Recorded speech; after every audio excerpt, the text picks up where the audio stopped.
ఏపీలో ప్రీ బస్సులను మహిళలకు ఆగస్టు 15 నుంచి అమలు చేస్తామని ముఖ్యమంత్రి చంద్రబాబు స్పష్టమైన ప్రకటన చేశారు. మహిళలకు ఇది శుభవార్త అని ఆయన వినిపించారు.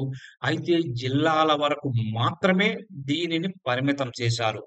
ప్రస్తుతం ఏపీలో కొత్త జిల్లాల తర్వాత పరిధి తగ్గి చిన్న జిల్లాలుగా అయిన క్రమంలో ఈ ఉచితం ఏ విధంగా ఉపయోగం అన్నది మహిళలు ఇప్పుడు చర్చించుకుంటున్నారు.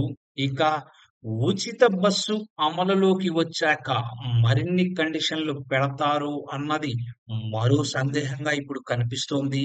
అలాగే ఎన్ని బస్సులు ఉచితాన్ని కేటాయిస్తారు? వాటి సమయాలు ఎలా ఉంటాయి? ఆ వివరాలు విధి విధానాలు ఇంకా రావాల్సి ఉందని అంటున్న వారు కూడా ఉన్నారు. ఇక ఫ్రీ బస్సు విషయంలో ఇంకా చాలా పెద్ద కథే నడవాల్సి ఉండగా, ఆటో వాళ్ళాలు మాత్రం అప్పుడే అడ్డు పెట్టేస్తున్నారు. ఫ్రీ బస్సు నడిపే ముందు తమ వ్యవహారం చూడాలని ఆటో డ్రైవర్లు కోరుతున్నారు.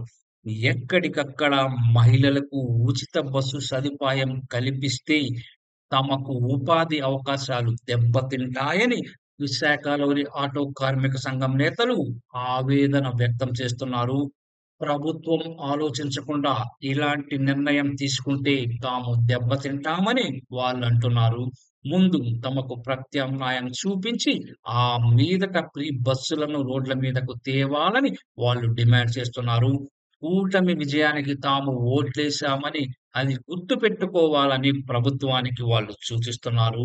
తమను పక్కన పెట్టి కనుక ఆలోచన చేస్తే ఉద్యమించి తీరుతామని హెచ్చరిస్తున్నారు వాళ్ళు.